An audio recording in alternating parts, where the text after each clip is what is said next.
Hello everyone. Question number 151 है, अध्यापन प्रारंभ करने से पूर्व शिक्षक को चाहिए कि एक टीचर को क्लास स्टार्ट कराने से पहले क्या चाहिए, उसको क्या करना चाहिए।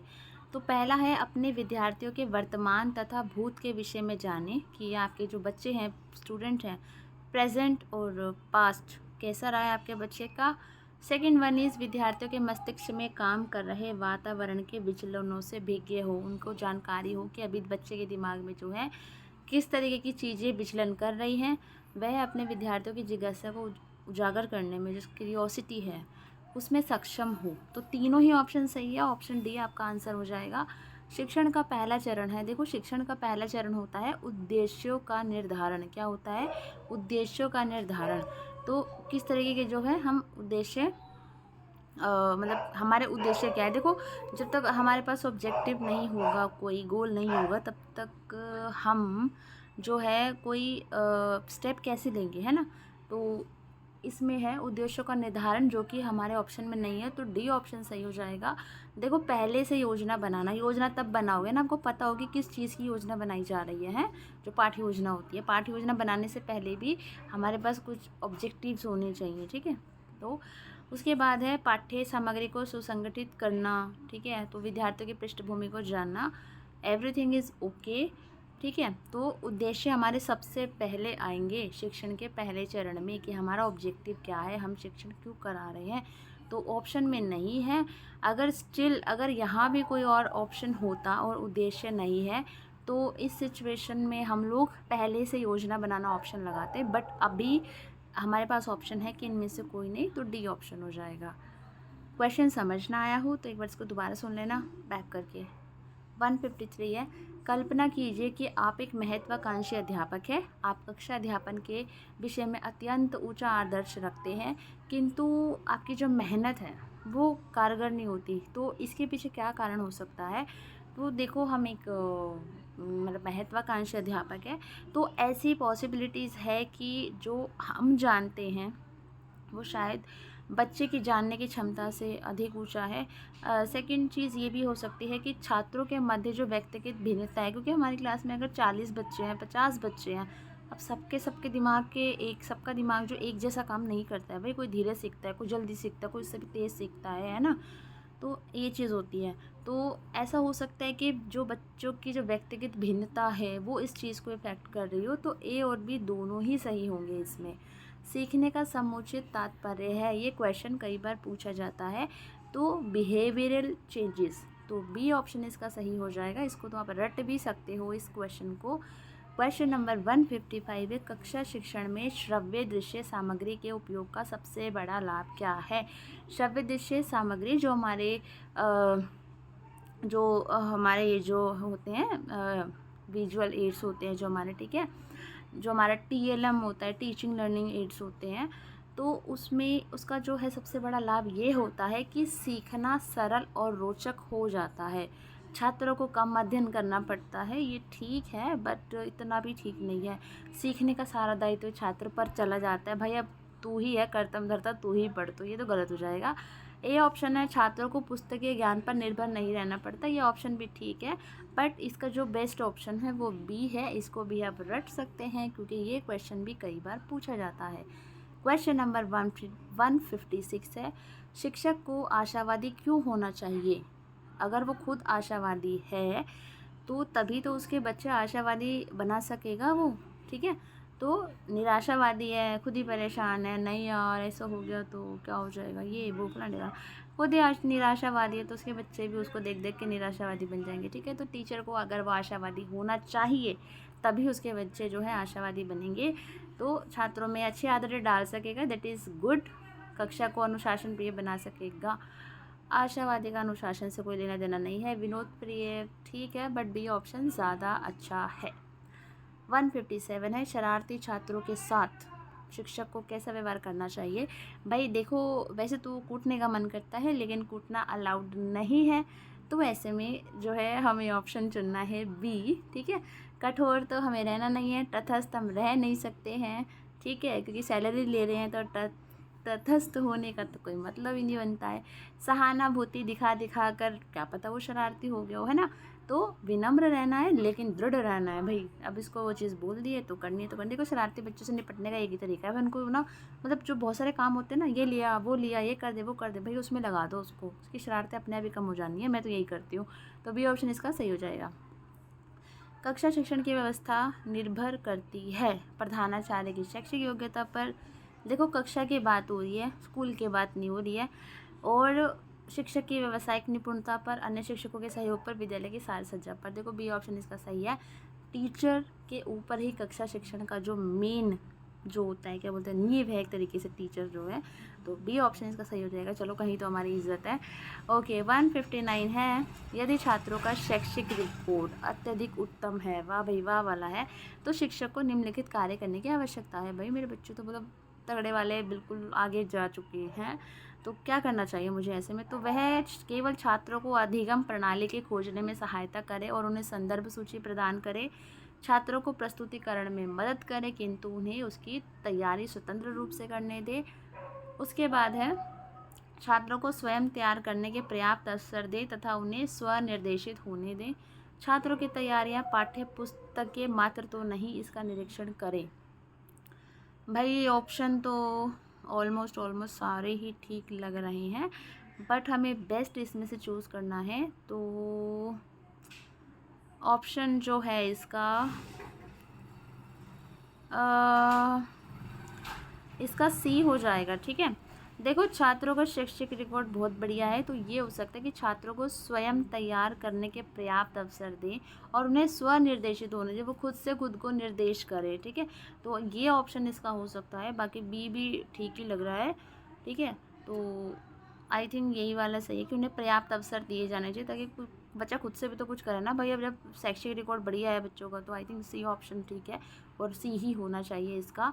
और मैं अपनी हर वीडियो में कहती हूँ, no one is perfect on this अर्थ।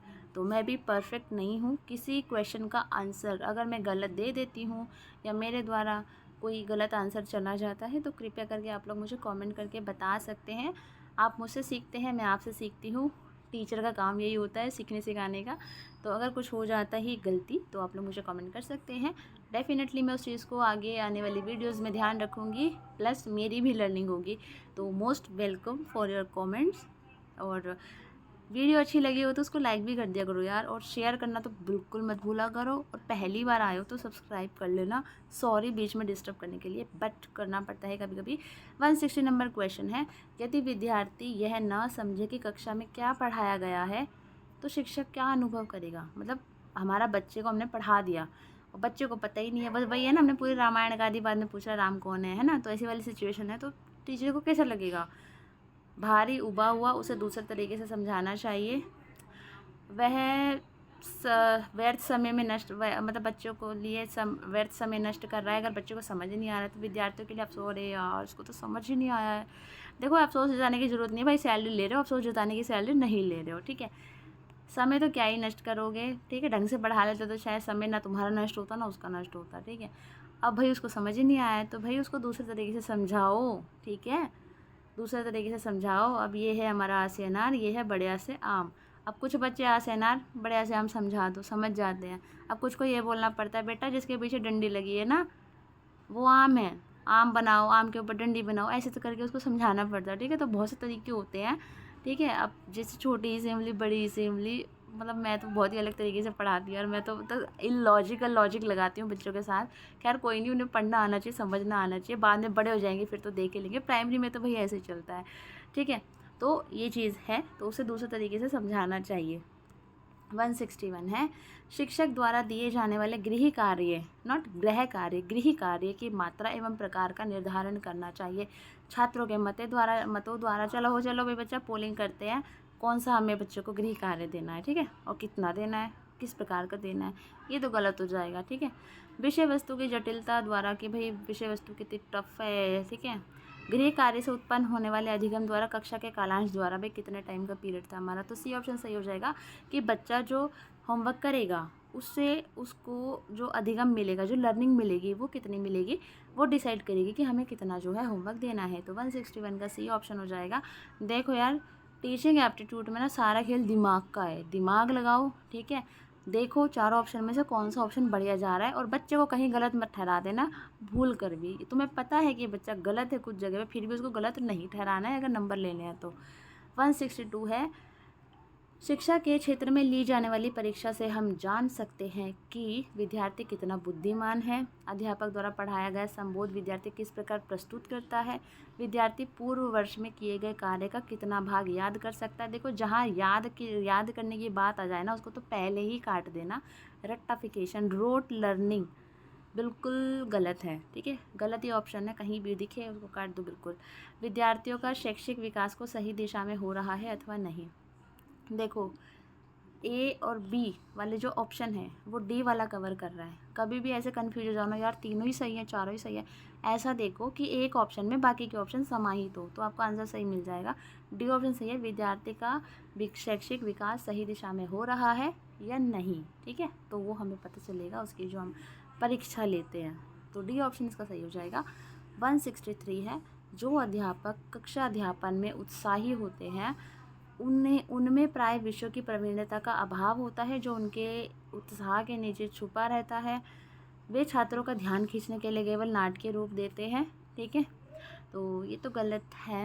वे अपने छात्रों को अध्यापन अधिगम की प्रक्रिया के अंतर्गत कर लेते हैं, उनमें उपरोक्त सभी बातें होती हैं, तो ये तो गलत हो जाएगा। देखो जो अध्यापक कक्षा अध्यापन में उत्साही होते हैं, ठीक है, जैसे कि तारीफ़ नहीं करनी चाहिए बट मैं बहुत ज़्यादा हूँ, बच्चों को लेकर कुछ ना कुछ नई ऊट पटांग चीज़ें बच्चों को करवाना सिखाना, लाइक ऊट पटांग इन द सेंस कि उनको बस वो चीज़ें समझ आ जाए खेल खेल में, ठीक है, तो ये चीज़ मेरे साथ रहती है। तो खैर ये नाटकीय नहीं है और कुछ ध्यान खींचने का भी कुछ नहीं है, तो ये भी ऑप्शन गलत हो जाएगा हमारा।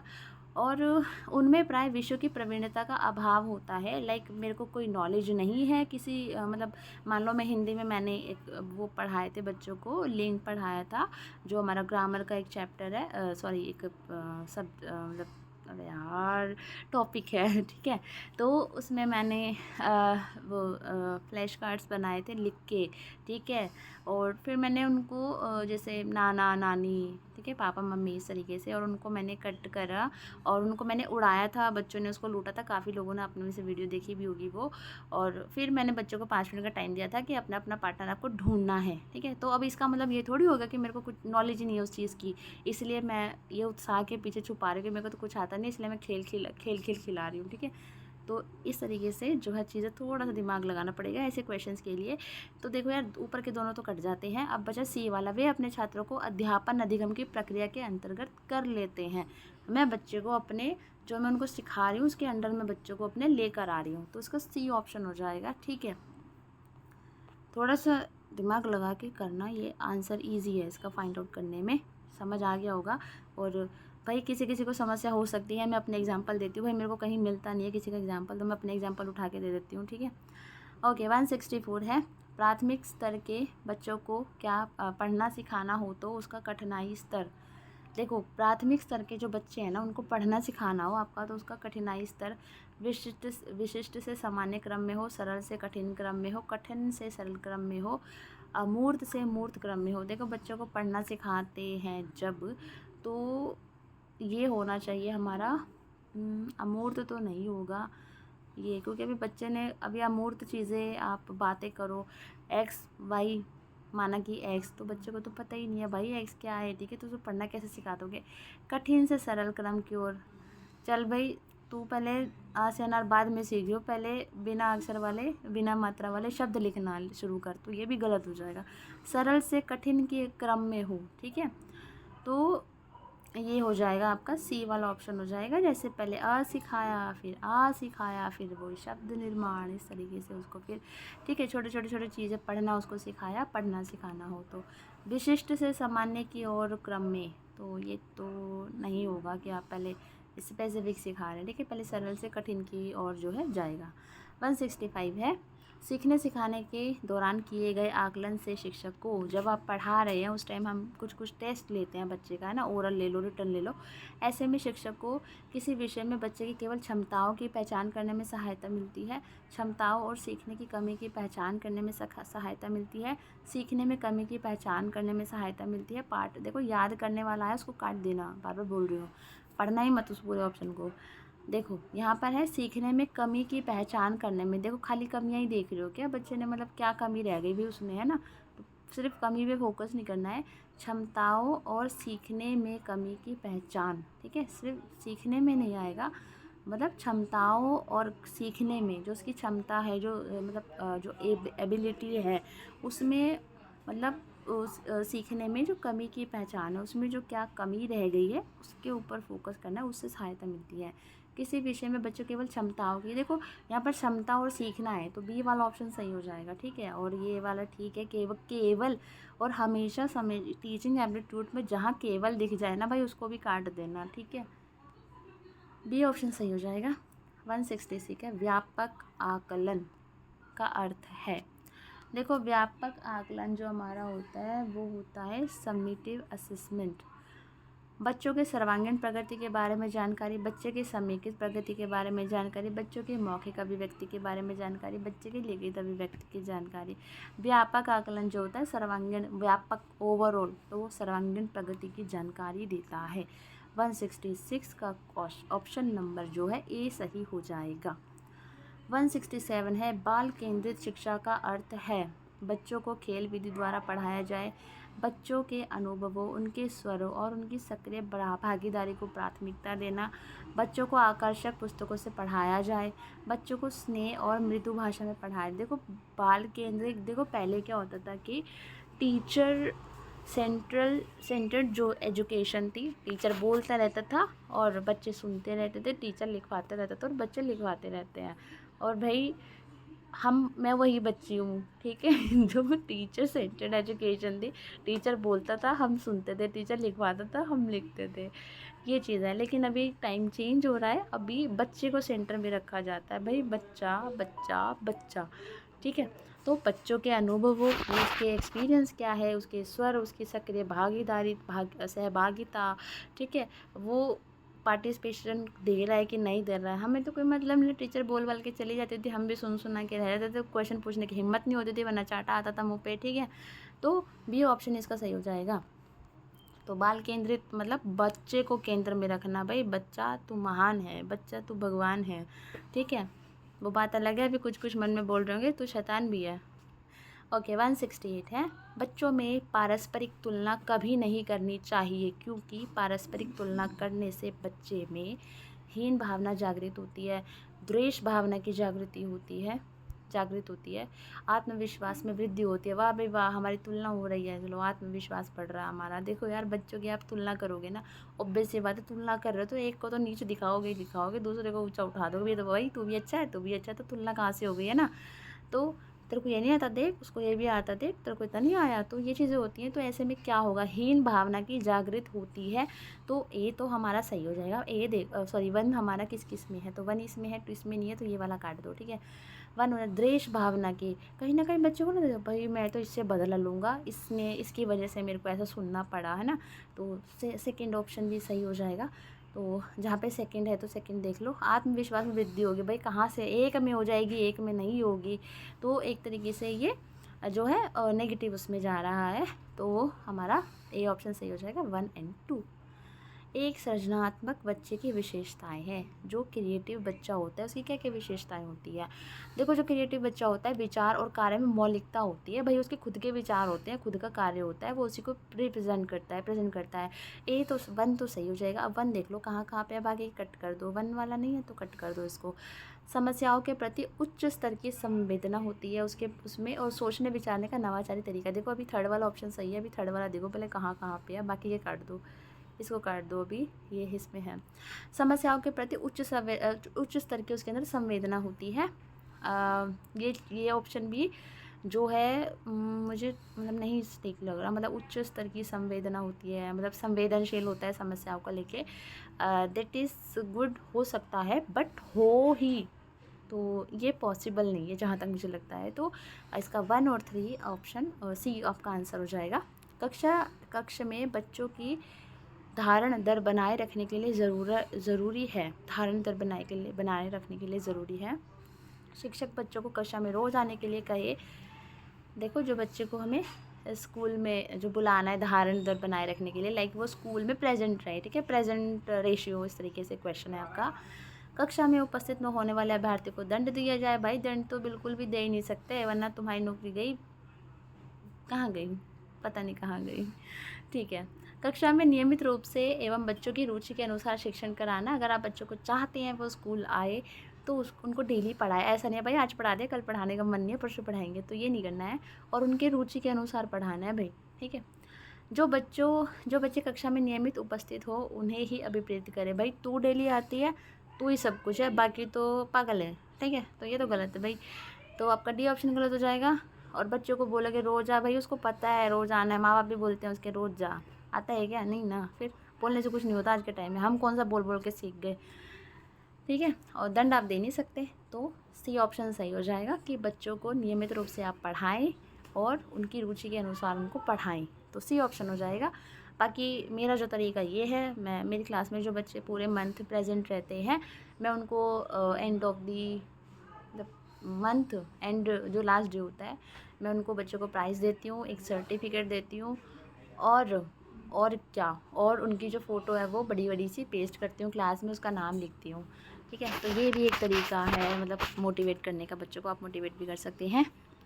171 है, वही व्यक्ति अच्छा शिक्षक बन सकता है जिसका उच्च अकादमिक रिकॉर्ड हो, जो बच्चों को नियंत्रित कर सके, उसकी शिक्षण में रुचि हो और वो अपने विषय में पारंगत हो, अपने विषय में पारंगत होने के साथ साथ बच्चों को अनुशासित कर सके।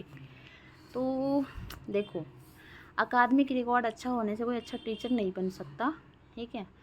हमारे भी बहुत से ऐसे टीचर थे, बहुत तगड़े पढ़े लिखे थे, लेकिन पढ़ाते बिल्कुल बकवास थे, और ये बात आप ही जानते हैं, आपके भी कई टीचर्स ऐसे रहे होंगे, ठीक है। जब समझ ना आए ना कौन सा ऑप्शन चुने, तो अपने आप को बच्चा समझ लिया करो वहाँ पर, और फिर सोचा करो कि यार इस हिसाब से क्या होना चाहिए। तो पहला काट दो, बच्चों को नियंत्रित कर सके। भाई बच्चों को तो गार्ड भी नियंत्रित कर देता है, तो क्या वो अच्छा टीचर बन जाएगा, नहीं ना, तो फिर भी ऑप्शन भी काट दो, ठीक है। उसका है सी, उसकी शिक्षण में रुचि हो और वो अपने विषय में पारंगत हो। देखो अनुशासित रखना छोड़ो यार, तब तुम ढंग से पढ़ाओगे बच्चों को, अनुशासित तो वो अपने आप हो जाएगा। और अनुशासित नहीं करना, हमको फैसिलिटेट करना है, ये चीज़ याद रखना आप। जो हमारा प्रगतिशील जो शिक्षा है और जो हमारा ZPD दिया है, मैं थ्योरीज भी भूल गई हूँ सारी, जब से सिलेक्शन हुआ है दोबारा रिवाइज़ करनी पड़ेंगी चीज़ें। प्रॉक्सिमल डेवलपमेंट का जो है यार, वाइगोस्की याद आ गया, वाइगोस्की ने दिया है, उसमें तो उसने बोला है कि फैसिलिटेट करना है, तो हमारा अनुशासित कहीं वो है ही नहीं, तो सी ऑप्शन सही हो जाएगा। देखो हमारी रुचि हो शिक्षण में, टीचिंग में रुचि होना बहुत ज़रूरी है। बहुत से लोग नौकरी लेके बैठ जाते हैं, तो फ्रस्ट्रेटेड रहते हैं, बस वो नौकरी पाने के लिए आते हैं। जब तक आपको टीचिंग में रुचि नहीं होगी, इंटरेस्ट नहीं होगा, आप फ्रस्ट्रेट ही रहोगे, ठीक है। और अपने विषय में पारंगत हो, ठीक है।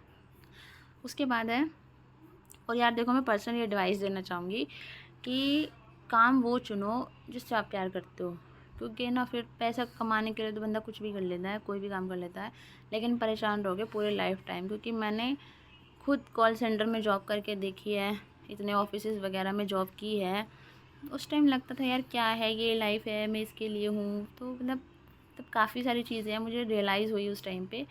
तो फिर मेरे को टीचिंग में था, लेकिन उस टाइम मतलब फाइनेंशियली इतना था कि मुझे जॉब करनी पड़ी। फिर उस टाइम लगा नहीं यार, मतलब पार्ट टाइम कुछ करेंगे, लेकिन अपना कोर्स वगैरह करके अपना टीचिंग लाइन में जाना है, तो ये चीज़ है। But now I am happy कि हाँ, जो जिस काम से मुझे प्यार है वो चीज़ में मुझे जॉब मिली, तो आप लोग भी ऐसा ही करें। बाकी तो समझ की बात है। 172 है, कक्ष में ज़रूरी है कि शिक्षक हमेशा ICT का प्रयोग करें, कक्षा में बच्चों को प्रश्न करने के अवसर दे, विषय को मौखिक एवं लिखित रूप में पढ़ाए, रोज़ कक्षा में आए। देखो सारे ही ठीक है, खैर रोज़ तो क्या, हमेशा ICT का प्रयोग क्या ही कर लोगे तुम, ठीक है, इसको छोड़ दो। बी ऑप्शन बिल्कुल आपका सही है, बच्चों को प्रश्न करने के अवसर दें, जितना बच्चा प्रश्न करेगा उतना आपका जो है आप एक बेहतर शिक्षक हैं, अगर आपका बच्चा प्रश्न कर रहा है तो, ठीक है। 173 है, मौखिक प्रश्न पूछकर हम बच्चों को किन किन क्षमताओं को जान सकते हैं। सुनने व दोहराने की क्षमता, कि बच्चा कितना सुनता है, कितनी बार दोहरा पाता है। सुनने, दोहराने व निर्देशों को समझने व उनके अनुसार कार्य करने की क्षमता। सही उत्तर बताने की क्षमता। याद, देखो याद बोला था ना, काट देना याद सुन के, ठीक है, पढ़ना ही नहीं आगे।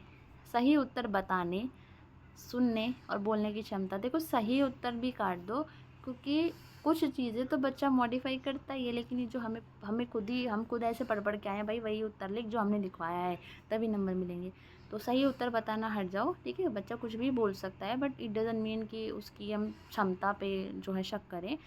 तो इसमें जो है बी ऑप्शन आ जाएगा कि जैसे हमने मौखिक प्रश्न बच्चों से पूछा है, तो उसने मतलब कितना सुना, किस हिसाब से सुना। जैसे क्वेश्चन मैंने पूछा लाइक आगरा, यार आगरा में ताजमहल है, तो आंसर ही बता दिया मैंने। जैसे मैंने पूछा बंगला साहिब कहाँ है, ठीक है। तो बच्चे ने आंसर किया दिल्ली में है, ठीक है। तो मौखिक प्रश्न पूछकर मैंने क्या जाना, उसने बच्चे ने सुना कि मैंने क्वेश्चन क्या बोला, दोहराया क्या, उससे मैं क्वेश्चन बाद दोबारा से पूछ सकती हूँ, बेटा बता मैंने क्वेश्चन क्या पूछा था, ठीक है। वह निर्देशों को समझने के, मान लो मैंने उससे कुछ निर्देश दिए, आज क्लास में ये करना है वो नहीं करना, ठीक है। इस तरीके से जो है बंगला साहिब के बारे में कुछ बोल दिया, इंस्ट्रक्शंस दे दिए कुछ लाइक, है ना। और उन्हीं के अनुसार जो कार्य करने की क्षमता का जो है हम आकलन कर सकते हैं। बच्चे ने जो सुना क्या वो उसको उसके हिसाब से काम कर पा रहा है। कोई क्वेश्चन या क्लास रिलेटेड जो हमने कोई क्वेश्चन पूछ लिया, तो बी ऑप्शन इसका सही हो जाएगा। यार देखो टीचिंग एप्टीट्यूड में ना वीडियो लेंदी होती है, और मैं समझ सकती हूँ आपका पेशेंस लेवल, लेकिन यार चीज़ें समझाना बहुत ज़रूरी है, क्योंकि सबको बिल्कुल बेसिक नॉलेज नहीं है, दैट्स वाई। बाकी स्पीड और मोटर का ऑप्शन आप लोगों के पास अवेलेबल है।